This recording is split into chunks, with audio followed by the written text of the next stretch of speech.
Hello, everyone, and welcome to ForcedToPod, Force to White production. My name is Saxon, but you can call me Sax. Joining me tonight, I have the man who knows no stranger nor pepper too spicy. Nick, how you doing, man? I'm good. I want to refute a little bit of that. Reaper peppers are the worst. They're way too spicy, but So you're weak. Oh, yeah, there you go. That's Yeah. fair. I will say you were in that one chip challenge that one day, right? Yeah. The most anticlimactic one Yeah, chip we challenge all I've ever like seen. after the first 10 minutes, we're all like, "Oh, this is no big deal." I mean, eating an actual Reaper pepper is far worse than the one chip challenge. Sure. I'll give you that. I'm sure. Yeah, that was that was kind of a letdown. We had a whole big IT meeting and they brought it in, and our CIO was like so pumped that these guys were just going to be sweating it out, whatever. And then you could tell he was just so disappointed because all you guys handled it like champs. So, and next, alphabetically last but first in our hearts, we have the environmental educator, the man, the myth, the legend, the one and only. I am the mountain man. Walker, what's going, man? Hey, y'all. I'm still trapped in my girlfriend's parents' house / dungeon. Well, not to denigrate them too much. It's incredibly nice of them to let me stay here for free. So I really I get saving that. my butt, but it's it's a bit disconcerting to sleep in your girlfriend's childhood bed with like Fiance, her Walker, grandma fiance. watching you from the wall or whatever. Yeah. It is fiance. Yeah. Oh, So I keep doing she's still your that. girlfriend. No, is she though? Right? Yeah, Like, yeah. didn't We talked about that a lot. Heather and I talked a lot about that. There are times where you go out on a little date, little ice cream date. It feels like boyfriend girlfriend times, and then you talk about taxes, and that's husband wife time, and stuff. I think there's a time and place for everything. So I disagree. I think that you should always be dating your wife. But I mean, I suppose that there are different dates for different seasons, right? Like I'm probably not taking my girlfriend to like an all inclusive resort. Like that's for me, that's more of a wife thing. But that I would also say that's romantic, a little more this than a is an date. interesting conversation. But we already did the wedding stuff last week, so we can't get back into that. That is very true. That is very true. Not trying to do that. Now, what I will say, a combination of, and it just came to me, a combination of the setting that both of you guys are in is what I lived in for the last year before I got married. So I moved in with Heather's parents, but I lived in their nearly unfinished basement. So they had one room that was finished, carpeted. Honestly, it's like the perfect blend of all the three rooms that we're in. This room I'm in right now looks like the room I lived in. It was at my now in-laws house, which is where Walker is. But the entire living space that I had outside the room looks exactly like what Nick has. So it's just the perfect little blend there. But honestly, was able to save a lot of money that way, and very generous of them. So, well, the good news is Kristen and I have been discussing actually moving forward with finishing or putting a few walls in down here, because it won't be walling in every part because half of the basement is crawl space, but this will be walls at some point, hopefully in the near future. There you go. So that's a negative or a positive? It's a positive. I have a lot of stuff that I need to hang up. That's fair. It's very fair. It just, when you started it, it kind of sounded like a negative, like you were going to be a little disappointed that you're losing that. Well, yeah, I mean, it's always nice to remember where you came from, right? Insulation on the walls, but we'll always have these early episodes of the podcast. You can go back and look at them longingly. So yes, walls, but are you putting a ceiling on? No. The floor joists are running one way, and the HVAC and the plumbing runs perpendicular, not through the floor. It's like underneath. And the floor joists are only probably 7 feet high. I mean, it's not tall, so I couldn't even put, I couldn't even put like a rudimentary ceiling across the floor joist just because of how everything's run, which is fine. It's not a big deal. I don't mind that part. I'm just sick of looking at insulation. Yeah. Yeah. Now, will you tackle that yourself, or is that something you're gonna Yeah, I have several friends that work in construction and or are amateur DIYers for stuff that they've done in their houses. Shout out Alex Thomas, that we worked with at Marion. So we've all helped each other do various projects on each other's houses. So all I need to do is just buy the material. Everybody has different tools and stuff. We'll just make a day or a weekend out of it. Honestly, Put some, kind of sounds like a nice day. Like just get, yeah, I don't know. yeah, I think there it'll was be like a lot of nonsense. yeah, there was like a core time where I think it was probably when like that early 20s time when you're moving like every single year. And then Mhm. all of your friends are moving every single year. So you're helping like 5 or 6 times a year. Now you don't have that much stuff, but it's still just a lot to move and do all that. So the idea of doing like a big group project like that at that point in time is terrible. But Yeah, nowadays I'm like, okay, we're not doing that much. And it's like, oh, I could do that. I feel that. So yeah. It'll be fun and annoying, but it'll be good. of course This it'll move it'll it'll hit a line. this move Yeah, was the first one where I paid instead of doing it myself. Oh, never again. Yeah. It's so much easier.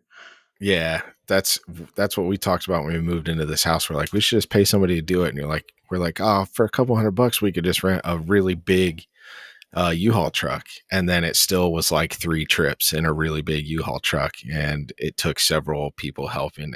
And everybody, like our friends and family, are like, okay, listen, if you guys move again, we're not helping you. We're just going to help pay. I'm like, that's fair. I totally understand. Yeah. Honestly, I mean, I Well, we couldn't couldn't. even we couldn't even do several trips, right? Because it's like Yeah. 4 hours, Oh, right? yeah, So yeah, like yeah. we're going. And so Oh, that's yeah. a Ours size is trip that I do not have a license to drive.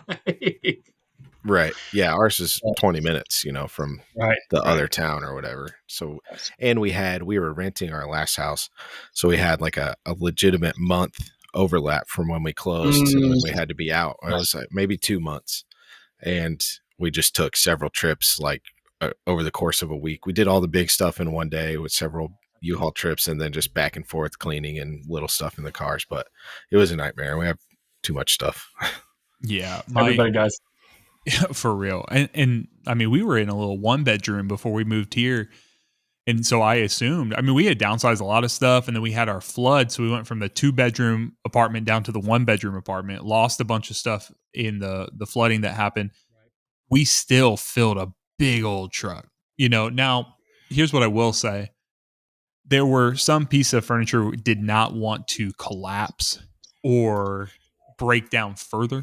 Like Sure. we have when we moved down, we sold our house in Indianapolis. When we moved down here to Louisville, one piece, Heather had her eye on this table. I don't even know how she found it. Really nice table. It's our dining table right now. I love it. I don't even know how we found it, but she really wanted it. It is a pain to take the legs off that thing. It took a lot of space up in there, and we put boxes under or do whatever, but Yeah, yeah. it's still just everything kind of has to revolve around these large set pieces that you have. So doing all that. And then, yeah, speaking of like the helping people move to whatever, my parents, they moved to Ohio for a couple of years, moved out of the house. They had been in for a decade at that point, and it was the longest time they had ever been anywhere. And obviously, they just accumulate everything. We filled up. I mean, it literally was to the point where we were closing the door on the U-Haul and we were like throwing crap in there and pulling it at the same time just to like get it all in there. And then um they told me, they're like, hey, we're gonna move back to Indiana for my dad's job. And I was like, there is no physical way, because like we had a lot of people because it was in our hometown. So a bunch of people came out. It was awesome. Like super thankful for my family that came out.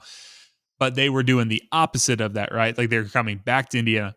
I was like, they were like 5 hours from Louisville, 3 hours from our hometown. I was like, there's no shot. Like I could come up there, but we were not getting that many people there to do Right. all that. I was like, I will throw money at this issue, like even money I don't have, because I cannot, even if I come up there and spend the entire day, a full 24 hours, I was like, we couldn't really make a dent in it. So, yep, moving's the worst. Concur. I think we all feel that way. But, well, boys, let's get into our topic number one. I just want to do a little vibe check boys, how are we doing? What's the thought that came to mind is like, what are we excited about right now? What wakes us up in the morning? You know, whoever wants Well, to start, but I'll just yeah. Let open the me. floor. What are we excited about? Well, okay, look, I think Nick and I are on the same page here right now. Yeah. And I Maybe. well, Uh, maybe. I don't know. How's that new marriage going? That's so exciting and whatnot. well, yeah. I guess I'm getting used to wearing a ring, which is the only thing that's really been different, like we've talked about. But I am excited this week's in particular. Excited's maybe a strong word, but I'm off work tomorrow and Friday. The kids are on fall break. We're going to do several pumpkin patchings and Halloween Hell yeah. activities. Um, we're talking about earlier, probably drive down towards Sax's neighborhood Let's and go. go see a bunch of jack-o'-lanterns, thousands of carved pumpkins all lit up and stuff. That's Kristen so is a cool. real big, I mean, to her, September 1st is fall. And it's go time with fall decorations. And then as soon as October hits, it's Halloween. And then there's like a week lull after November starts until we start going into Thanksgiving. And then it's immediately Christmas after that. But spooky season is big time in our household. So um, I don't. I have things that I like and don't like about going to apple orchards and pumpkin patches. There are a couple that I prefer around here, mostly because like the one that I like the most, I can get locally sourced honey. I can Hmm. use that to make like hot honey out of peppers I grow and stuff. What's the name of that one? It's called Anderson Orchard. It's Anderson. in Mooresville, Been to Indiana. Tuttle's. No, I don't. Have we? Tuttle's out on We've the been east to side. most of them. I don't think we've been to that one. We go to Appleworks, which is in Trafalgar, Okay. kind of near Camp Atterbury, where I used to do a bunch of Army stuff. And then there's one not too far away from where we live in Plainfield in Danville called Beasley's, and they have like that's the go-to. They do like a fall festival every year. They have these big, huge pneumatic air cannons that you put apples in and shoot them at targets Ooh. in the field. They got corn maze and all kinds of stuff. So apple cider slushies, pumpkin rolls, local All that honey, good that shit. kind of Yeah. stuff. Yeah. Oh yeah. But secondary, my buddy Mitch and I are going Sunday morning to my grandpa's house. He owns some land. It's like basically 4 cornfields that back up to an apple orchard with a bunch of woods and streams that run through. We're going to go scout out hunting locations and stuff. So I've been shooting the heck out of my bow recently, ready to go. I don't think we're going to make a push on Sunday to actually shoot anything. We're mostly going to go look to set up where we're going to set stands and blinds and check for rubs and all that stuff. But yeah, so we're actually getting in to the hunting season. It should be fun. Nice. Yeah, that's what I was gonna say. I'm going after turkey this weekend, so that's why I thought we might be Okay. on the same page. There you Yeah, go. yeah. I don't think turkey starts here for a little while longer, a couple weeks maybe. Um, but yes, if I can, the weird thing about I live like pretty much in the center of Indiana, and there are almost no turkeys in like the northern half. They're Sure. all pretty much southern. So I don't really, unless you go public land, which after firearm season is probably going to be a no go, just because Wait, they'll all be after? Is archery not first? there's archery and then firearms, and then there's on the backside of firearm season, there's more archery season for turkey for What? fall No, turkey. your Indiana fall turkey season is October 1st through 27th. And then there's Is it? another one December 7th through January 15th. Yeah. Okay. That's what I was thinking. We're going to focus mostly on deer, the first part, but I think spring turkey is probably when I'll break out the old Winchester 1300, find a spot, sit against a tree, and try and call one in. But yeah, I don't know. There's no way, dude. I have not practiced enough with a bow to be able to shoot a turkey with a freaking bow. I'm going to have to go firearm for sure. Really? They're pretty big. They're definitely the turkey is the size of the vital area on a deer. Yeah, but the problem is getting one. Like I feel very comfortable taking a shot with a turkey choke and tungsten or even lead turkey loads at 40 to maybe 50, depending on how my patterns are coming out of my gun. At this point, my grouping with my bow is only consistent out to 30. So I'm mostly worried about getting one close enough to take an ethical I see. shot, right? So I don't want to just be ripping arrows at 45 yards hoping I hit Oh, yeah, something. no, Yeah. absolutely. No, just be sneakier. Come on, be sneakier. That's my plan. Yeah, that takes practice too. Nah, it doesn't take that much practice. You just lie on the dart. Sneaky. Yeah, Now, we'll Sneaky see. line. I do have a hunting adjacent question. This is just my ignorance. So this is our nature, our tiny education today. So preface it with a story. So Heather and I, we go play sand volleyball at this point twice a week. But we're playing at this new place. We go through a part of Louisville, heavily wooded area, and it kind of breaks open, right? And there's some train tracks that go along, and we come in. There are just deer everywhere. They're like nearly domesticated at this point. There's people walking, biking, doing whatever. They don't care one bit. Is it just the grounds that's keeping people from from shooting or taking care of those? Because the reason I say that is like they're beautiful, right? Like you go past them or whatever, but it gets really dark over there. Not a lot of lighting, and every week I see one that's been hit by someone who's coming through. They don't understand. They don't see it. We drive through enough. I know I am creeping through that area because they are just gonna.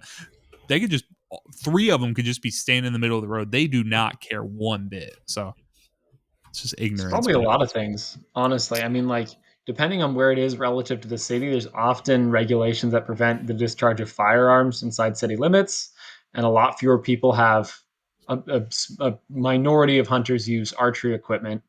Um, and then just, in general, there's a huge problem with deer in populated areas. Actually, they're kind of spreading, and it's harder to shoot them because of what I just said, and they're kind of getting out of control. They're in a lot of places. They really are getting out of control population wise.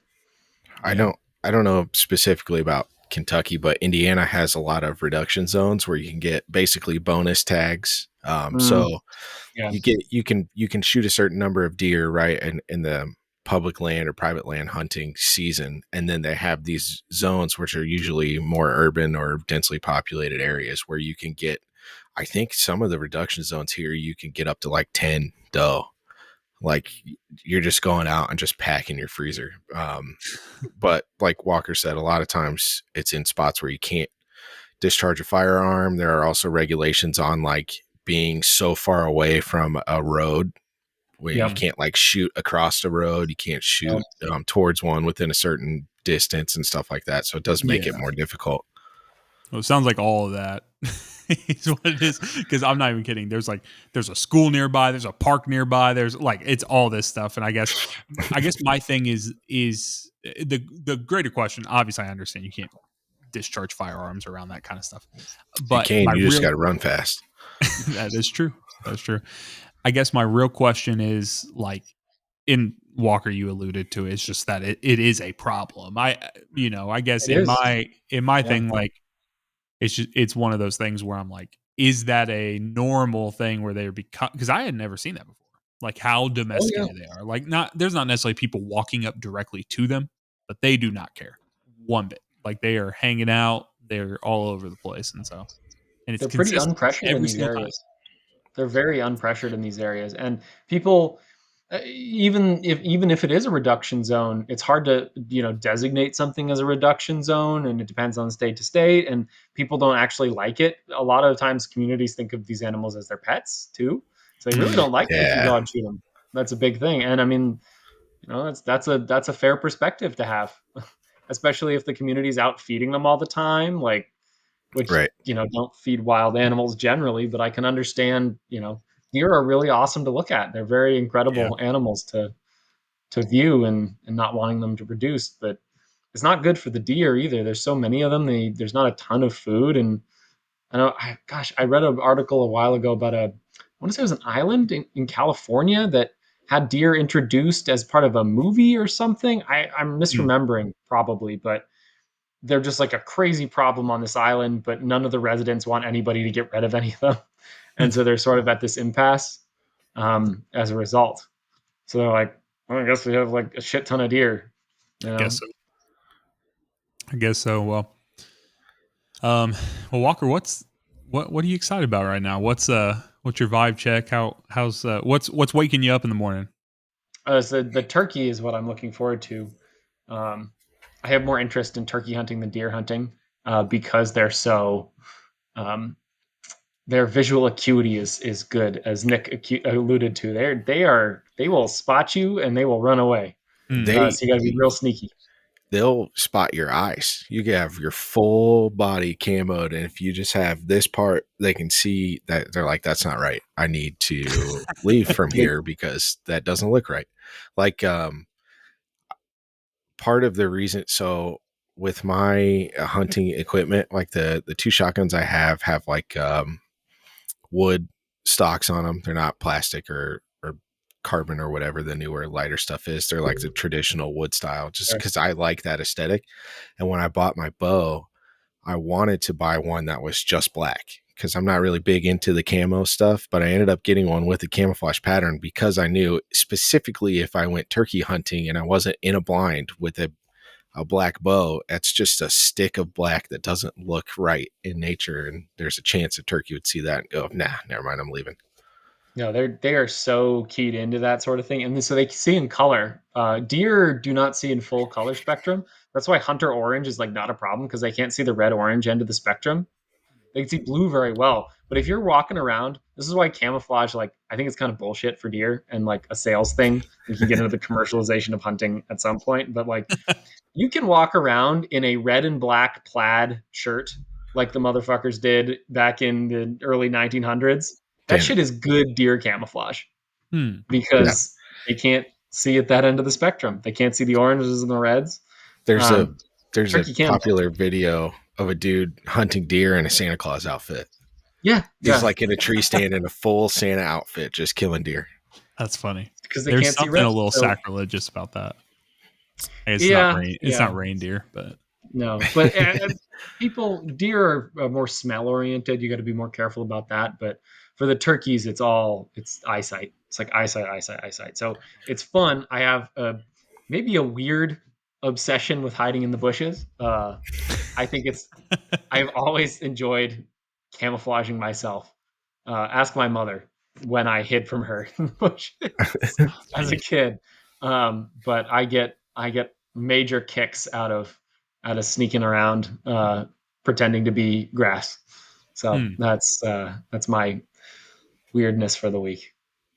Plus, That's turkeys awesome. are sound like a nerd. Turkeys are like beautiful. The iridescent colors on their Oh feathers and yeah, stuff. It's awesome. Plus, they taste great. yeah. Wild turkey is great smoked. So I'm hoping to be able to do some smoked turkey. Fingers crossed. We'll see. They're squirrely. There you go. So are you hunting here? Are you hunting where you're moving to? No, yeah, out in well, we'll see. I have potentially some public land I could try out. The public land's not great here, so I gotcha. I'm still figuring it out. But I was We're gonna Texas, just thinking. I was like, everything you everything you accumulate at this moment, you have to move with you, including. it's just a full turkey fans. turkey Yeah. corpse. Yeah. Well, the good news is they don't break down to like a ton of meat. You got two breasts, and then the legs, and then the probably keep the you keep the gizzard, and you keep the neck, and you keep the heart and the liver, but the stuff that you get from the turkey farm or whatever. So It'll fit in a cooler. oh That's yeah, true. it's not. Yeah. And You're not wild packing turkey out. is I'm just saying, don't there's do too well. Yeah. Don't do too okay. well. It's I gonna be can a only take nuisance. four. I'm only allowed to have four, and You get if I've four. shot We can four, only get one. yeehaw, come down to Texas. Yeah, I'm on my Uh, way. I think you only allowed one tom though, but they're smaller than like your butterball or whatever. So it's actually not like a ton of meat. Uh, Interesting. Are you archery or firearm? Archery right now. Firearm doesn't start till November. I want to say. Nice. So I look forward to the DM on Discord where you send me a picture of a dead turkey. Fingers crossed. We'll see. So that's my excitement for the next month or so, trying to figure out when I'm going to go do that and how I'm going to do that and There you go. get a turkey. Good stuff. Man, what's keeping me going right now? We are going, I think, I can't remember if we talked about it on the actual podcast last week. We are going abroad in 2 weeks. 2 weeks from today. Geez, that's close, dude. Yeah, that's so Very soon. close. We've literally been talking about this. We have been planning this for nearly 2 years. Hell yeah. So it's very similar to like an engagement or whatever, where you talk a ton about it right at the beginning and you talk about it none for like 90% of the time. And then you talk about it a ton for like, so it's like 5% at the top, 5% at the back end, and then none in the middle. Yeah. And so, yeah, so we're doing that. That's, it's getting very exciting. Doing that now. What's funny, and life has a funny way of doing this. So, you know, Walker's figuring this out. You're going to, if you haven't already, but the grand irony of the medical school path is you have no time to go to the doctor, or the dental school path. Like Heather had no time to go to the dentist as a dental student, resident, anything of that sort, right? Because it's year round, do whatever. So when she was in dental school, she had an issue where there was a tooth bothering her or whatever. She goes in, gets a filling on it, but the dentist at the time she had to take a specific day, one of the few days they got off to do this. Right. This was years ago, 3-4 years ago now. Tells her, hey, you're going to need a root canal on this tooth. Like just for whatever reason, placement, where the cavities are, stuff of that sort. You're going to need a root canal. So she's known this for all this time. The grand irony is that it's been fine all this time until about 3 weeks before we leave for this trip. Oh, no. So now she does have more flexibility now that she's working than she did when she was in school. But it's the thing where it's like, okay, you're trying to get into an actual specialist for all this. And so we've been jumping through all those hoops and doing that. But yeah, we're getting real excited. My in-laws, they went and got, I don't know, they went to their bank or something. I don't even know where you actually get euros here in the States, but they got, we exchanged a bunch of money so we could have some cash on hand when we went over there. Though I didn't really feel like that was the most necessary thing in the world. Because, I mean, we have cards that have no foreign transaction fees and we'll be fine. And we're going to be we're going on a cruise for the majority of it. So, yeah, it's good to have a couple $100, and you avoid the like transaction, ultra surcharge at the airport. So that's fair. It's probably smart. I'm not necessarily mad about it. I just in my experience, the level of urgency at which they were placing on it just felt a little. Oh yeah, it's definitely so much less necessary than it was. Yeah, for sure. 20 years ago. For sure, and it's even the concept of.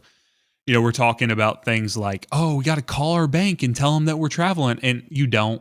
Literally, like I go on Chase's website, they have a whole FAQ section. It's like, what do I do when I'm traveling? And they literally say, absolutely nothing. Like, just why are you calling us right now? Because we don't care. They're like, this is 2024, year of our Lord. We understand that people travel and we have your credit card statements and we can see that you booked a trip X day. And, they have all that stuff taken care of. So.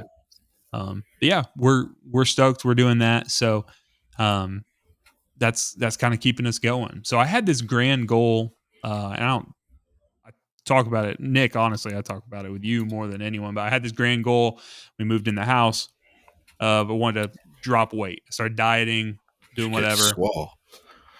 Well, that's part 2. I haven't started that part yet. We've been playing a lot of volleyball. Actually, you have started that part. The slimming down and getting used to moving is a huge part into the bulking season. Fair.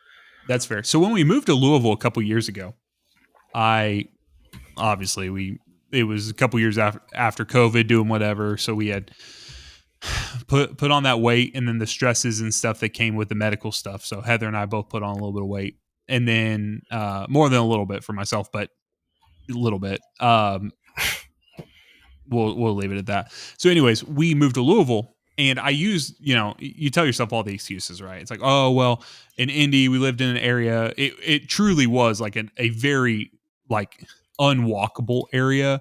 It was no sidewalks anywhere. Though a lot of people in the area relied on public transit, so you had to walk on the road to get to the bus stops. It Oh was kind of a God. crazy situation Yeah. where we were at. And then, like I said, COVID hit, everyone locks down. Then we're coming out of it, and We were playing a stress lot of is Fortnite. only increasing. Yeah, we were playing a ton of Fortnite, doing all that. And so when we moved down here to Louisville, I was, we were in an apartment, but it was in a much more walkable area. So I started walking, dude. I just started going and doing, and I had a streak going 465 days straight, getting out, walking, doing whatever. So Nick, like what you were saying, that kind of jump started and doing whatever. Lost that streak, had a incident, got put in the hospital for a couple of days earlier this year. Lost that, however, got back on it, and I'm on a full streak at this point too. So it feels good to be able to Count that. You don't have to break the streak for, oh well, I was in the hospital or whatever. Well, my phone That knows. doesn't. My phone He knows and my watch knows. So I what am I Oh, supposed to say? it's Because because he those are the drank arbiter too of much truth. cranberry juice. yeah. What are you gonna do? I don't want to get into the details of that on here, but yeah, that is what it looked like. So that's long set up to where I am now. We moved into our house in April. What was really nice about it, we kind of moved away from a lot of like the fast food stuff that was around us, a lot of the other things. And so doing that, and just kind of doubled down on like, hey, like if not now, when and stuff. So I had a goal Right. like, hey, I want to lose 50 pounds before we go on our trip. And I actually did that about a full month before our trip. So it was like just kind of kicking it. So feeling good about that. And I say all that to say, like, I'm even more excited about our trip because I'm like, I know we're gonna be going over there. We got excursions lined up. Mhm. I'm gonna be running all around Italy and Greece and all these You're places. gonna gain 15 pounds eating pasta and Mediterranean Pasta food. weight, yeah. I am totally here for it. So that No, is perfectly you have fine. been pretty regularly sending me updates of that, and it's cracking me up because the app you use like likens the amount of weight that you've lost to some Tires. random inanimate object. Yeah, it's hilarious, like a microwave or something like that. Like, you used to carry this around with you all the time, fat Yes. ass. It's Yeah, like, it's like here a you go. watermelon. Yeah. Yeah. Okay. One day it was like 1 liter bottles. It was like this was the equivalent of like however many 1 liter bottle. I'm like, cool, dude. Like, it's like you couldn't find anything in the world that weighed 45 pounds. It's like, we're just, Americans will use anything besides a metric system. that is very, very true. So You've lost a toaster's worth of weight. yeah. That reminds me, I was talking about grains. I was buying broadheads this weekend, and things are measured in grains. Yeah, it's A weird. grain of weight is literally an ancient unit of measure of 1 grain of wheat. It's literally a grain, and it's still a standard that we use for some Huh. godforsaken reason.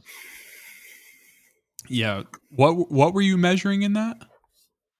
It's a traditional unit for projectiles. So bullets are measured in grains, and Oh, okay. arrows are measured in grains. Interesting.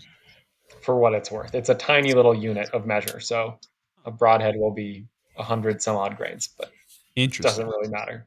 On the subject of stupid units of mass, you can just use grams. You can just use grams. Yeah. Now, I feel like that's a whole other conversation. Yeah.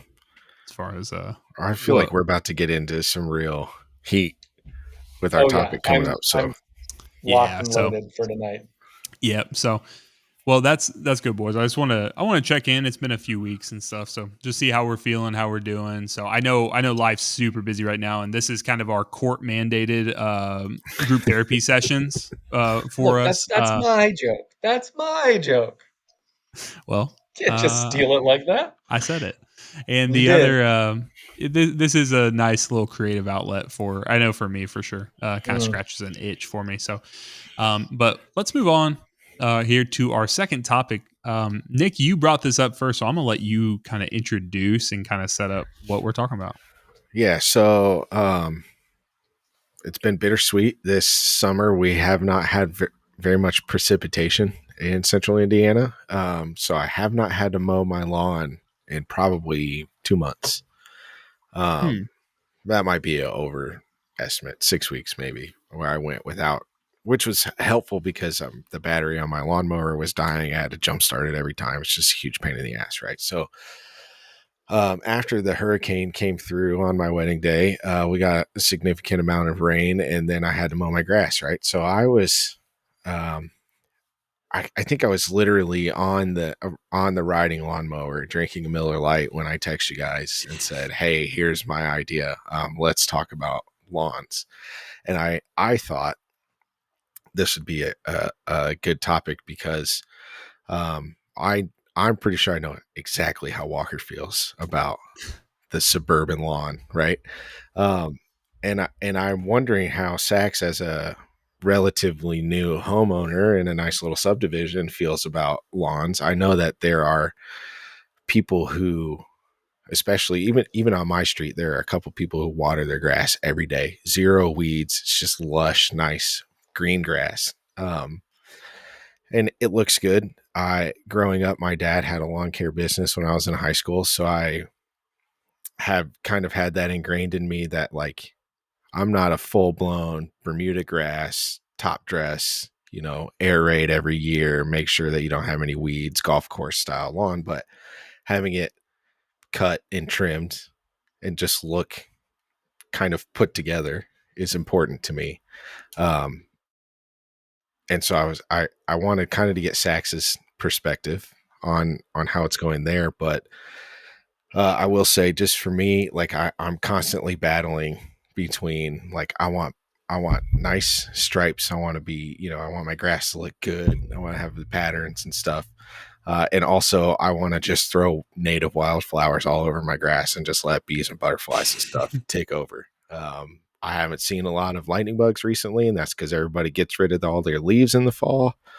And then it'll eventually get to a certain point where I'm like, I have to clean up my yard. I can't just have everything out here sitting around. I can't have 7,000 dandelions growing in the front yard or whatever. So I'd like to get Sax's point of view on the new home ownership and how he's handling that before we let Walker tear us a new one about having grass instead of native plants. For sure. So, backing up, as far as lawns are concerned, my dad was like pristine. Like he loved it. He did he coaches baseball and did all that. So he would be the guy out there doing the little league fields, like just volunteering his time to line those things up. So that's kind of the background that I came from, seeing him doing that and taking good care of it and everything. And then when we were in Indianapolis, I was kind of in the same place where we had, for a very short time, we had a gas powered mower and then ended up getting an electric mower. And I honestly don't know which was a bigger pain in the ass. They both were frustrating to me. And it was one of those things where we had a deceptively big lawn. Like, it didn't ever feel like it was that big, but it was always too big for the batteries I had. Like, no matter what the situation was, like, and I didn't have another option with it. So I was like strategically trying to find the places like, okay, well, if it's going to die, I want it to die here. So then I can go back and do whatever later. So when we moved from Indy here to Louisville, obviously we moved into an apartment. So we didn't have any deal that we had, or anything we had to deal with, regards to the lawns. And then we purchased this house. Now, not to sound completely out of touch, but being a little out of touch with it, the neighborhood we moved into, we do pay a little more than normal HOA fees, and they actually take care of the lawn for us. Okay. So I haven't had to repurchase or do any of that. However, what I will say is there are a lot of people in this neighborhood that take care of it themselves because they're not happy with what is doing that. Now, I have not reached that point yet. However, in the deepest heat of the summer, it was kind of funny because we got the group Facebook page or the neighborhood Facebook page, and people are like, when are they coming out and going to get these sprinklers right? They're turning them on in the middle of the, and all this stuff. And I'm just like, it's stuff I never even thought about. But then we're looking, Heather and I sitting on our back porch, we're looking at our yard, and I kid you not, I heard words I never thought my wife would say. She's like, our yard is looking a little brown. I'm like, she would have never had someone not said that in the Facebook group. She would have never in a million years noticed that, had any idea that our lawn was looking a little discolored from that. But I'm like, it's also been 100 degrees like 17 days in a row at this point. I don't know what you expect this lawn crew to do. Like, they could pour as much water as they want. It's gone. It's basically gone before it hits the grass at this point. So yeah, I'm not doing anything myself personally. Now I am cleaning up our shrubs, cleaning up. We got a little tree. It's a newer neighborhood we're in, so like the trees are still trying to grow up. So doing a little pruning, trying to keep them tamed a little bit. But outside of that, I'm not doing too much personally. So I figured we get me out of the way so the train could come on through. I do want to say I've had a debate with some of my friends. I will firmly and always be in the camp of using gas-powered internal combustion engine utility tools, mowers and weed eaters. I actually have a battery-operated leaf blower, and I hate it so much. The battery's built in, so you can't just like take it out or have an extra one. So if it runs out, I have to plug it in and just wait to use it some more. But I'm also a nerd in that, like, I had my lawnmower completely torn apart, the engine torn apart, and rebuilt it, short of putting new pistons and stuff in, but like had the heads off, the valve cover, all that stuff, and rebuilt it so that it would run properly. And I'm probably going to have to do that again this winter because I messed something up and it's running, but not to its fullest capacity. Yeah. So yeah, just so you know, I am, if there's a debate about gas powered versus battery, I'm always going to be on the gas powered side. There's just something about 2-stroke exhaust smell that just smells right. For me, I'm kind of at a place where I'm like, it's two evils, right? And I'm choosing between them. But I will say, when I was making my lawn equipment purchases, I was in a very, very different. We were brand new newlyweds with negative monies at that point, so I was getting whatever off Facebook Marketplace that was even possible to pick up, or the hand me down of all hand me downs. So I'm sure there were better options for whatever I could have picked up for less frustration. But I had a push mower. I still have it. I use it for the backyard because the riding mower won't fit through the gate. And it's not enough space back there. It's just like around the edge of the pool and under a couple trees. But I bought the riding mower for like $100 from a friend, and that's why I had to rebuild it. It started to come apart. But our old house, like, the lawn was pretty small. I could push mow it, weed eat, and blow off the sidewalk in like 45 minutes. Now it takes me about 2 hours to push mow because we have way more grass, but it'll take me 20 minutes on the tractor. So it's kind of, yeah. But I am, yeah, I know exactly what you're going to say, Walker. Especially as a guy who doesn't have a lawn right now. That's true. But my feelings on the matter will not change. No, I appreciate that.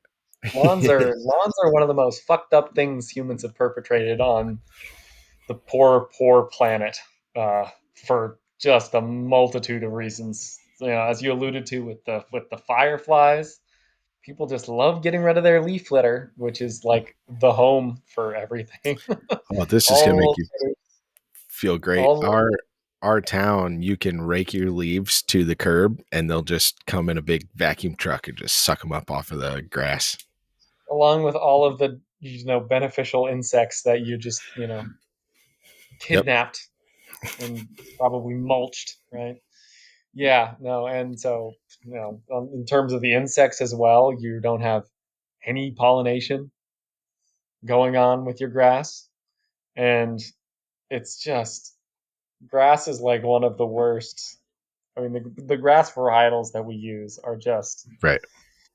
Horrible. For water, well, on the water subject, they're super thirsty and they also really hurt water retention of the soil. Their root systems are very short compared Mhm. to a lot of um, native plants, depending on your area, of Right. course. But the soil itself will hold less water because the root systems are not bundling the soil in a right way. That leads to erosion. It's less efficient watering of all of the other plants around there and the grass itself. So you have to put more water on it, and This is it's just, oh god, it's just bad. it's And kind of don't even get me started interesting. about golf courses. I hate golf courses more than I hate pretty much anything on this planet. Is that Um, true? yeah, Yes, that's true. I think I golf courses are. I like playing golf. It's this Especially. weird. It's just a weird dichotomy that I live in, where I'm on the same page. I'm like, this is really bad for nature and the environment, but also I enjoy it. Um, it's kind of the same way as, like, if you smoke cigarettes, you're like, I'm gonna get COPD at some point if I keep doing this, but it makes me feel good. Um, Yeah, which I but haven't smoked you've in been several trained at years. So, COPD, so you know. but I've noticed some interesting stuff. And so, like, we have, landscaping in front of our house, and we had a bunch of the people that lived here before us planted just a bunch of nonsense. Like, I get it, there was a lot of flowers, it's good, but it was like daffodils and lilies and Brussels sprouts and asparagus, and just, it was a jungle of nonsense. Um, so we got rid of most of that and put in some, like, nice little bushes that don't help with pollination. But I did manage to convince Kristen to leave. We had, like, I think it's called a butterfly bush or whatever. Basically, it's just like a sage kind of bee balm. It's a very Nice, big green bush nice. with purple flowers that come out, and it's like an oasis for insects and pollinate. There's butterflies, bees, wasps, all kinds of stuff that are just Yeah. always flying around it. Um, and then, of course, there's a secondary issue, which I won't get into, but I will mention because I don't think we're going to have time for it. And that is Bradford pears. If you're not familiar with the Bradford pear, it is an invasive species of tree that has nice white flowers when it blooms in the spring that smell like rotting fish. So if you've ever, Sax probably knows, they're all over the Midwest, and Interesting. people plant them That's because what you they, guys say it smells like? yeah, well, that's one of the things that it smells like. Butler University here in Indianapolis, or in Indianapolis campus, has them all over the place. And uh It's gross, yeah, you can look up what people think they smell like, but it is salty. very bad. Yes. Yep. Um, so there's, like, several reasons why these trees are bad, right? Like, their root systems aren't that good. If you don't prune them properly, which nobody does, who plants a tree and then thinks, oh, I need to prune off all these branches, they they they start to, like, grow wise in them. And the technical term for this problem is that, like, they'll split, right? Because it's not allocating all of its resources and structure into one singular trunk. It's called a weak crotch. They have weak crotches, and they, like, storms or whatever, they will just split off and you'll lose a whole half of the tree. Then you got to cut it down. And the problem is that, like, along ditches on highways and stuff where nobody's really like, cleaning up all the stuff, they just pop up out of nowhere, and just tons and tons of them. So it's kind of good and bad. They have a bunch of flowers and they attract insects and stuff when they bloom. They smell terrible, but they're also, like, just bad for other native plants. And I have two in my yard, and I hate it. One of them's huge in my backyard, and there's no feasible way for me to get rid of it without spending thousands of dollars to have somebody come out and cut it down. Yeah, that's tough. I mean, the invasives are down here. The big one is, well, there's a ton. There's invasive species are everywhere, and mitigation is a big name of the game. But there's a bunch of invasive grasses actually in Texas. Uh, Notably, the King Ranch blue stem. I want to say named for the King Ranch, but they went and fucked up the grass. And it messes up the other native grasses, and just make your lawn look like the area you live in, please God. Just do that shit. I mean, Mine has you're plenty of gonna clover in it, if that makes you feel better.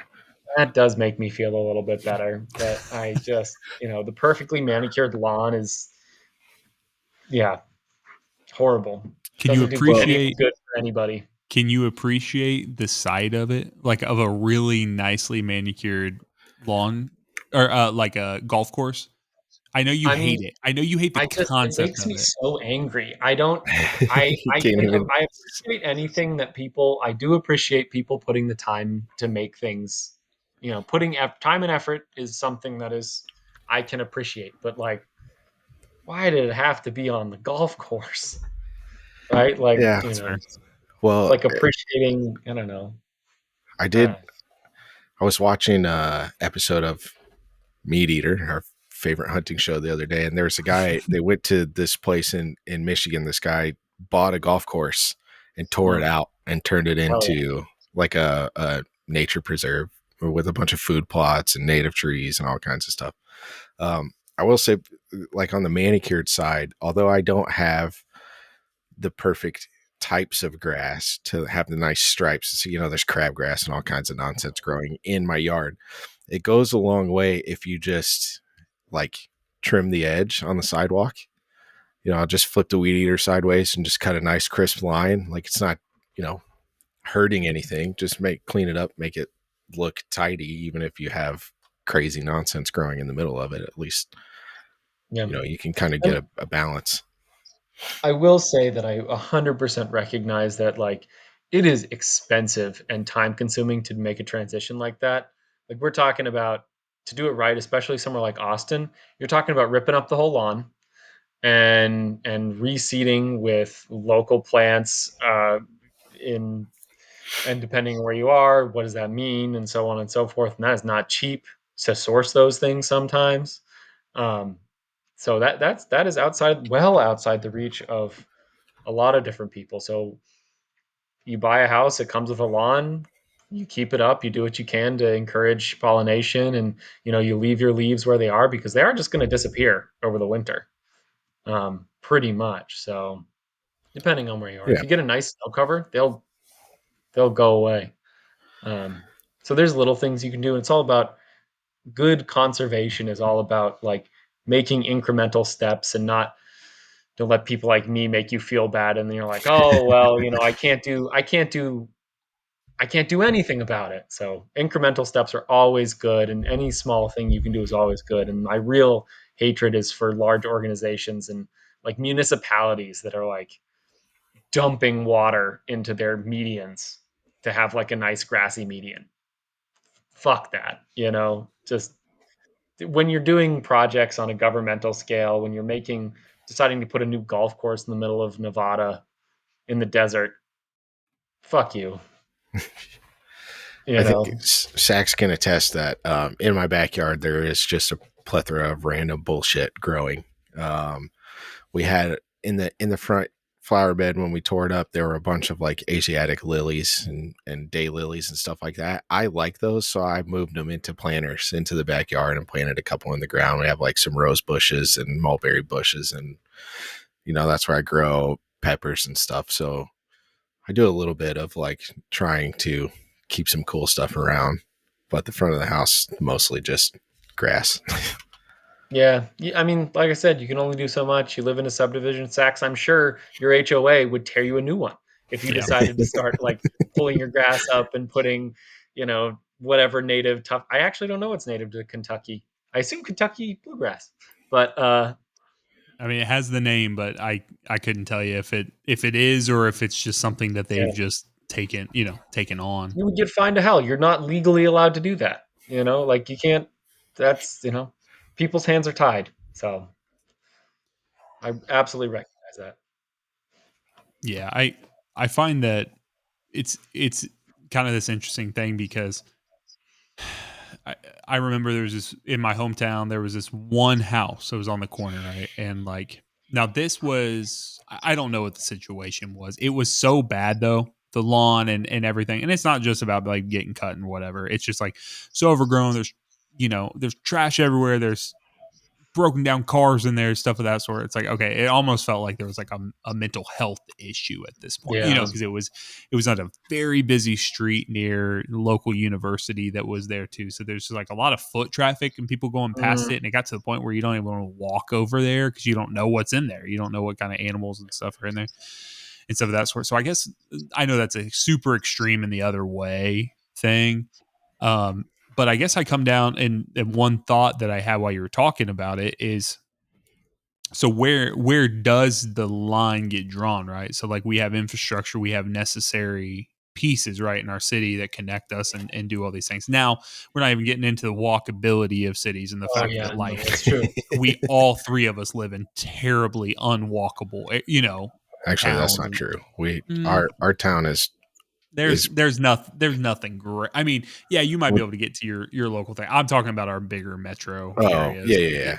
I was gonna say Not necessarily. Plainfield's known for having it's called the Vandalia Trail, and it runs basically through the whole town. Like you can walk, bike, whatever, pretty much Yeah, I guess I anywhere was in the thinking more town. just But like, Indian in yeah, general. if you're not directly downtown Indianapolis, like good luck getting Yep. somewhere Yeah, without a. it's brutal. And it's I mean, I would say the absolute same thing is like downtown Louisville is great. I go.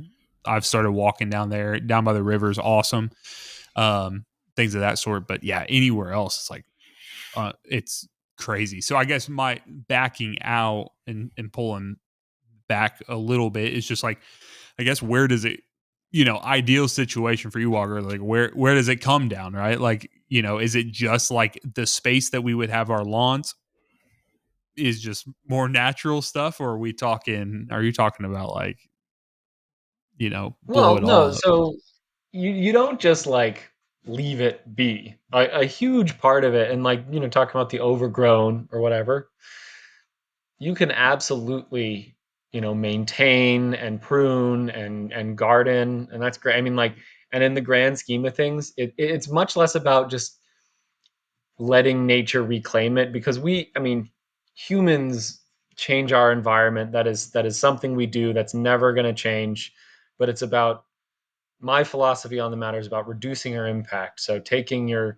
lawn, and you can make it look very nice. You can make your yard and your landscaping look very nice, but choosing to use plants that are local to your area, and choosing to use plants that, if you live in a drought, intensive area, that are less water requiring, to put it very eloquently, but making these incremental decisions that um, reduce your impact, while you can still have a very nice tidy looking area that you keep pruned, so you don't have those Bradford pears doing what you're talking about. You absolutely can make it all look nice and keep good charge of it, which is a lot of fun. Frankly, good landscaping is a ton of fun. I enjoy that aspect of horticulture. So just making it, reducing your impact, I guess, especially from the water standpoint. That is far and away the biggest thing for me.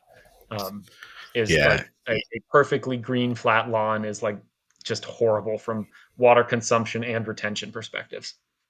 I think full disclosure, I broke the sprinklers out maybe 2 or 3 times this summer just because I was worried that it was like gonna die.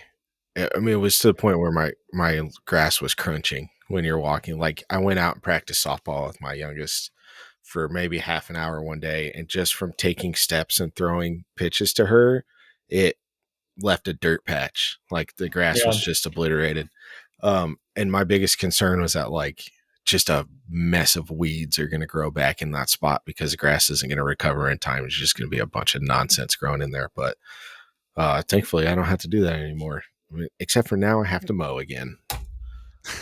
Yeah, well, this is how it like hurts us too, right? Because if you had a yard that was more native, then your plants would be able to withstand. Well, okay, this is a whole other discussion, because climate change is fucking everything, and places are not able to handle the heat that they're getting traditionally. So native plants aren't, but someplace like Texas, they'd be much more resistant to that, and you wouldn't be having that problem because you definitely don't want to turn into a dust bowl either. That's Right. absolutely not good for the environment. So Yeah, I watched very, Interstellar.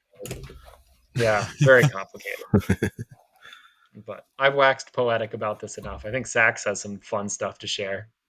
Well, I want to make sure we got all out of there because the Nick put that in and it was like the immediate pop off from Walker of like, oh, I knew like I for sure have thoughts about this. So I knew I Yeah. didn't I knew have I was nearly as coming. much, but Yeah, I didn't have as I much. feel But very strongly. but yeah, good stuff. Good stuff. I love looking at it, but I can also appreciate and understand that like, yeah, this isn't doing us any favors. So all that stuff. So we're gonna do a hard left turn here for just a few minutes. We don't want The to go too, opposite too of deep. touching grass. Yes, the Yep. exact opposite. Thank you for that, Nick. Topic number 3, our last topic for tonight is I want to discuss some awesome news that came out. I'm kind of repping it if you can catch it. I got some subtle green vibes coming. I'm not sure if you guys caught that as well. So I want to make sure I talked about it because if we ran out of time, then it's like, well, I wore the Xbox sweatshirt this week Mhm. and we didn't get to talk about it. Yeah. On Sunday, it was announced at the 2024 Halo World Championship. So right before the grand final started, some of the community management for 343 Industries had gone online and said, "Hey, we're going to do a studio update right before the grand finals. Like we're just going to push, basically come out." No one really knew what it was. Some people, they start letting things run rampant and they're like, "Oh, new game," and they're like, "No, hold up, hold up." We literally said studio announcement, get in there. But people are just so eager for any kind of information. What came out was this video, and they ended up showing it live on stream, but then they ended up releasing on their YouTube video as well, or their YouTube channel as well, the full video called "A New Dawn." And in this video, they discuss uh, their rebranding from 343 Industries to Halo Studios. They're just tripling down. They are all Halo all the time. Now that was not in question. I think the only question that there had been was Microsoft has made a lot of acquisitions over the last decade. They've made a lot of acquisitions, but Yes. really over the last 5-6 years, bringing in a lot of teams, a lot of talent from Bethesda first coming in. So you had I remember years ago, like maybe right after Halo Infinite came out. Um, Now, full disclosure, I love Halo Infinite. I I put in our chat in our Discord server the other day. It's about Halo o'clock for me. I am really eager to get back in, give it a shot. I really like how Halo Infinite plays. However, there were a lot of people who weren't pleased with how the campaign ended up shaking out. I know that it was kind of the development of it was a bit tumultuous. A lot of changes, a lot of late staff changes for the game, things of that sort. So with Microsoft purchasing Bethesda or doing that merger with ZeniMax, bringing that in, people were talking about like id Software coming in, the makers of the new Doom remakes, and saying, "Hey, let them try Halo," stuff like this. Right. And I think this is Microsoft and the remnants of what 343 was. The people who did stick around, um, this is them saying, no, like this is our baby, this is what we're doing. And so something that's really cool with this is I should have looked this up. They have now moved away from their slip space engine that they were building in house, and they are now going to be on Unreal Engine 5. And um, I've kind of consumed all the discourse I could about this. I was really hyped. The video is super cool. If you've not seen it, go on YouTube, look it up. A New Dawn. The channel is just Halo Studios now. Should Never be able been to more find that. excited hearing a bunch of nerds talk about video games. Yes.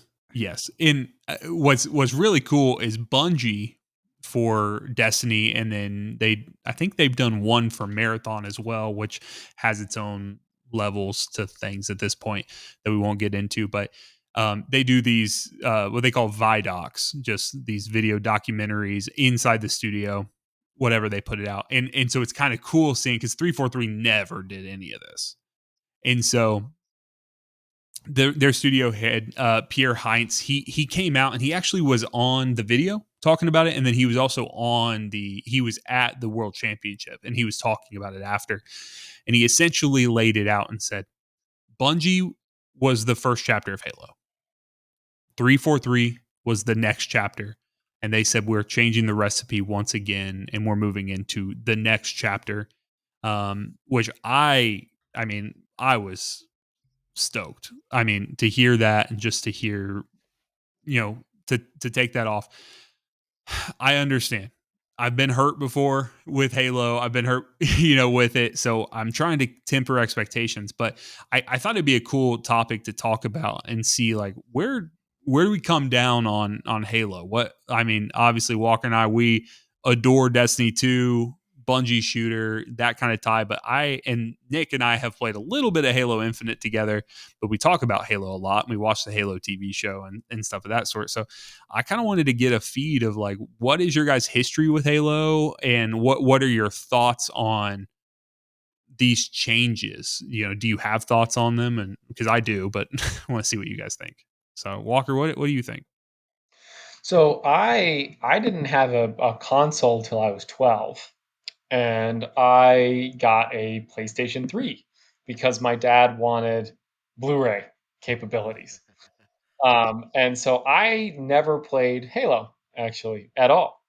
Um, that is just not, it was an Xbox exclusive or whatever. And I was like, oh, okay, well, I have a PlayStation and that's the end of that. So I have very limited exposure. The only Halo I've played was like that one weekend we downloaded the free Halo Infinite and just messed around with it. Um, so I am untarnished mind on the Halo subject. So I had heard, whisperings about people being upset about how Halo Infinite shook out. I thought it was fun to play. It's definitely a different feeling than a lot of games I've played, and it took me some getting used to, but it was definitely enjoyable. And I would be excited to see them. I think it's always good to get a shakeup, try something new, and it seems like they'll do a good job. Um, I certainly hope so, and I I just hope that they release it for PC so that Yeah, I can try it if it's good. for sure. Because I will not be buying an Xbox. Yeah, and quite frankly, most people are not. They're No, I choosing to not mean, do that. So Walker, I have a Xbox One X sitting in the closet. You want me to ship it to you? there you go. actually, no, I don't even want an Xbox. I don't even want a free Xbox, which should tell you something. But yeah, no thanks. Appreciate the There you offer. go. Yeah, no problem. Yeah, I will say I do remember playing that. So for anyone who is in the Destiny sphere, but maybe you've not touched Halo, something that or maybe you have in the past, but when I say I am eager to play Halo, it's for the Halo PvP, right? Like I'm looking forward to that. I have grown weary of the Destiny PvP experience. I am sick of, like, I know all the maps, I know about what's coming out. The iterations on guns and stuff are just so minuscule. Doing all that stuff is just so tiny. However, the ability creep, right? Like the power creep of all the Yeah. abilities in Destiny. I mean, you walk around a corner and you could die to like 7 grenades. There's only 6 players on a team and there's 7 grenades somehow. You know what I mean? It's just like it's insane. And you're gone before you even realize what's going on. And I don't feel that way on the PvE side of things when we're doing raids and dungeons, stuff of that sort. It's just the pure like chaos of that. And I understand that some people, they're all here for it, but I do believe that kind of plays into why Destiny PvP has struggled. There's this huge gap there, like between the best of the best and then the rest of the rest, I guess. And it's like what the enjoyment level, like the ceiling for enjoyment for the lower tier players that I would count myself in, where it's like, okay, I can go in there and play some Iron Banner and Destiny and just party mode type stuff and hold my own. But as soon as I try to go into trials or comp or anything of that sort, whereas with Halo, there's a level of that. But what I love about the Halo feeling for PvP is there are certain time to kill for different weapons, right? So you have a shield that covers your entire body that uses the exact same amount. So let's say this. Let's say you have to shoot 2 bursts of a pulse rifle into any part of the body to break the shield. If the third shot, like the third pulse hits the head, that Spartan is dead. And that's not how Destiny works though, right? Like, so if you hit 2 shots in the head, that third shot kills. That's faster, and it counts that way. So what it kind of does is for me, I find in Destiny sometimes where like I'm so caught up on trying to hit my precision shots, like be real precise, that like I end up just whiffing shots and missing and doing that. And that's my own skill issue, whatever. Whereas in Halo, if I'm using a battle rifle, I see someone moving in an area, those first 2 shots that I put in their center of mass, those are just as good as if I hit all of those shots, like those 2 bursts in the head first, and then that head. It's as long as you're going to end on their head and something of that sort. Unless you're going and using some sort of, plasma rifle, something of that sort that's going to break that shield off faster. And so I find that to be a more intriguing thing, right? Your loadouts, you pick up the weapons off the map, right? It's not, okay, how long have I grinded the game before? It's like, oh, sniper just loaded in. I'm going to go after it. And it creates these cool like points of like ingress where like everyone on the map knows that the sniper spawns on that, that ledge up there. And so you go there and you're going to come up against people. So if you take them out, you get the sniper, and then you get sniped by the sniper that's on the other side, and you die, and rinse and repeat.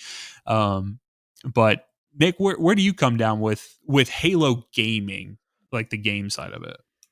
I'm about as big of a Halo fan as you can be outside of getting deep into the lore, right? So pretty much the opposite of Walker. One of the first, so I had a PlayStation 1 when they came out, right? I think everybody my age did. I didn't actually. The second console I ever got was a 64.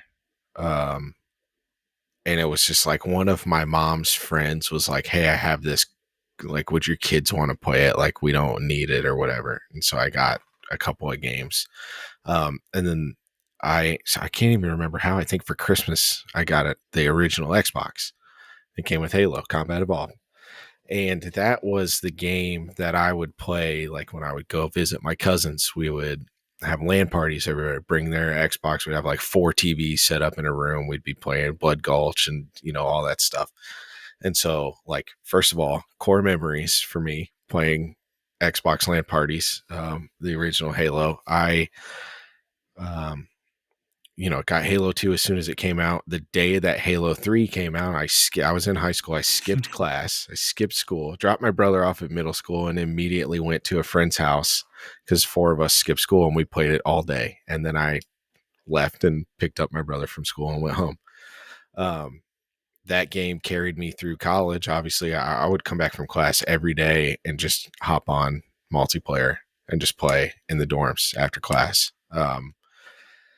I'll still go back. I have Master Chief on my PC and my Xbox. I'll still go back and run the old campaigns just to, like, they look terrible. Even the remastered versions are not that great, but like, there's just something about, like, one, Master Chief is the coolest.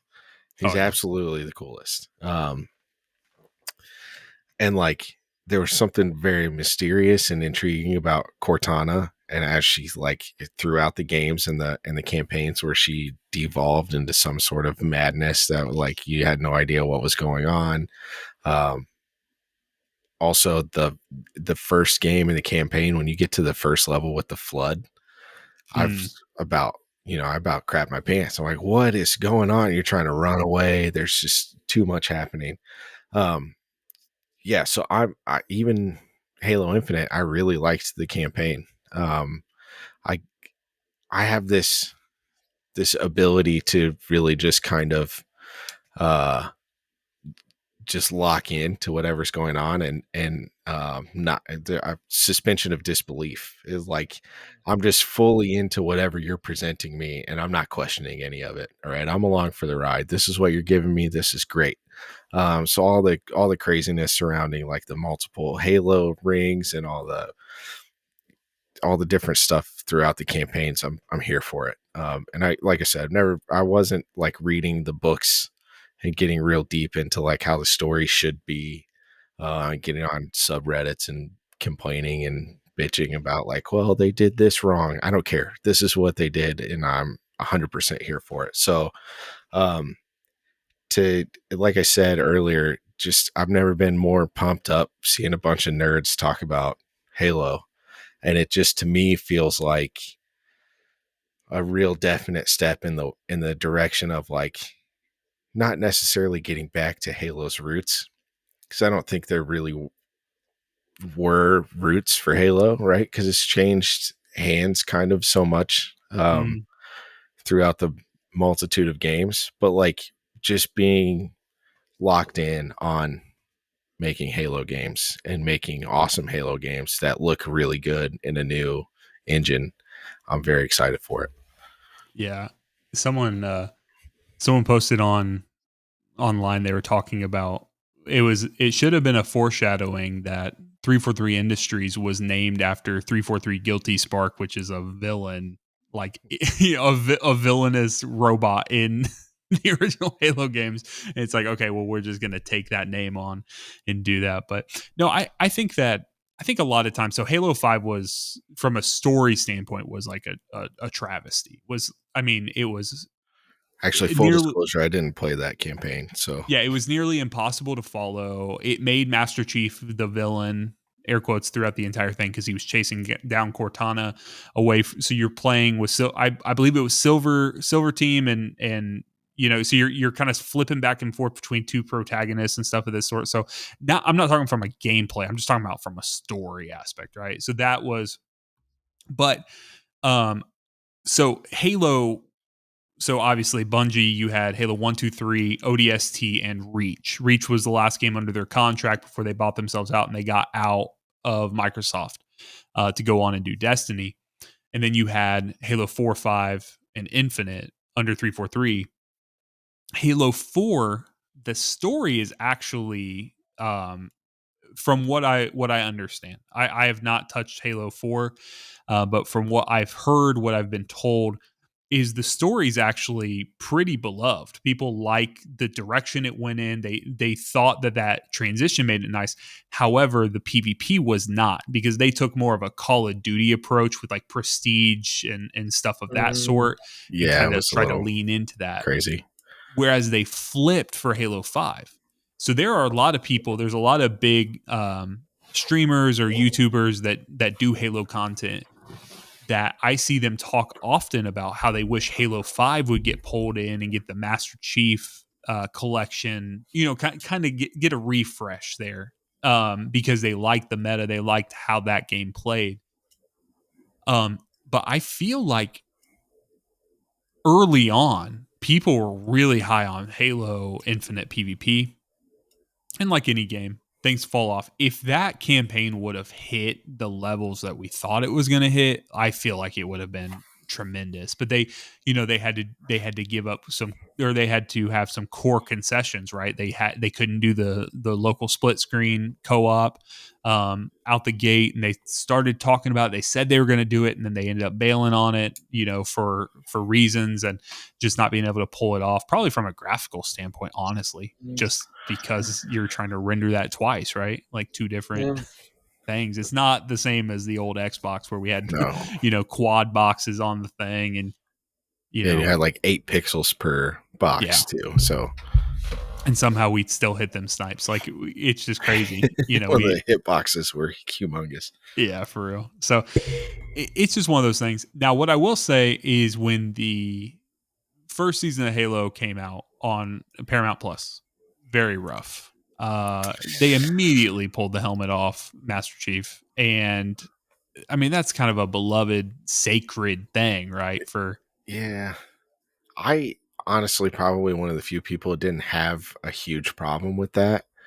Uh, I don't know. I kind of like the direction of like Master Chief is a human after all. Him going because you get all the games you get Master Chief continually kicking ass and like just persevering his way through whatever is the galaxy exploding or whatever.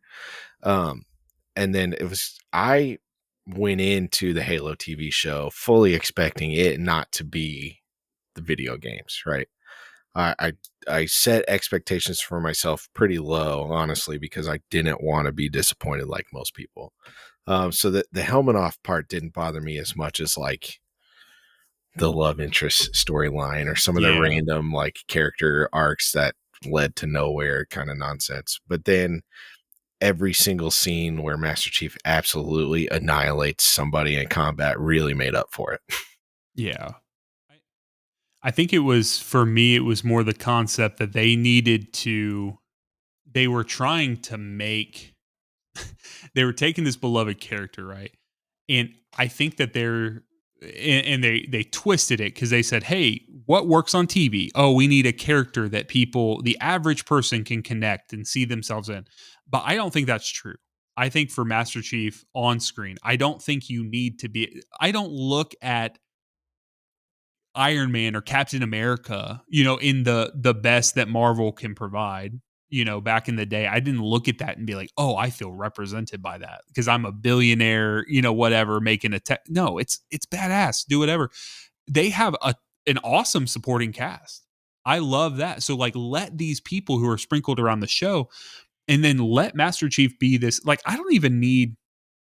I think there's a world where you could say that Master Chief doesn't even need to be the only like primary character of the show. There's some level. So for context, this last year, I was talking about earlier, going on a ton of walks and stuff. I went through a phase where I started listening to like I listened to The Fall of Reach earlier this year, and they talked about how like in that obviously it's from Master Chief's perspective, but they talk about how they kind of time jump, right? They time jump back to training, early on training, and kind of lay his backstory, and then they jump forward and such.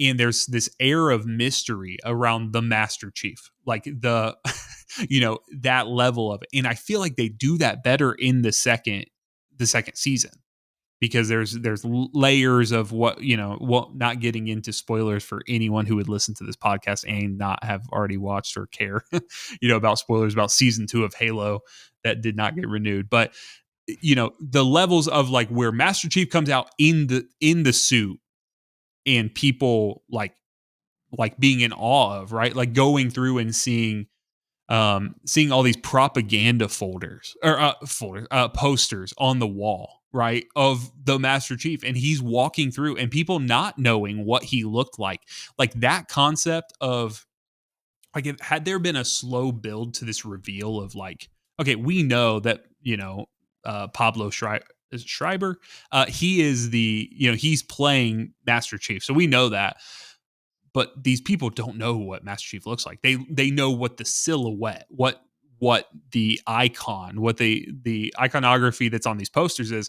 I think that concept is so cool, right? Like of having this defender. So the Covenant's coming in. They don't even know about the flood, in this universe. Like they hadn't even got to the point where they could flesh that out.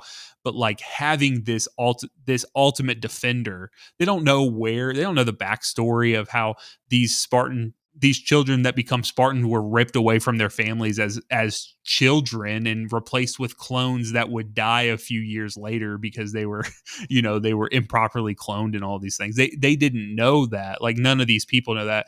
But there was really none of that explored in the TV show.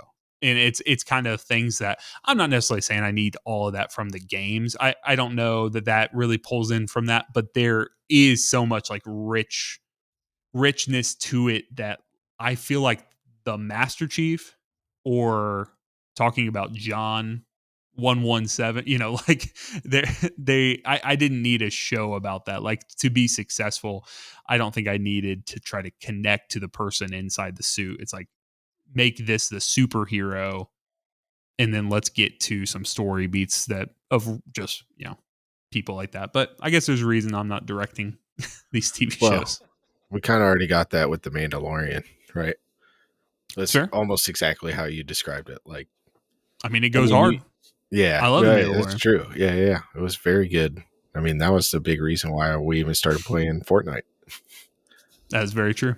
Very true. And and they do have, I guess you're absolutely right. It's very, very close to that concept, and we know who's in the suit. We know who's playing, and we know what that is, and that pays off when it needs to, and they don't overdo it when they don't need to, and they found ways to make it relatable and found ways for us to connect to a nameless, faceless character of sorts. So, but I have talked enough about Halo.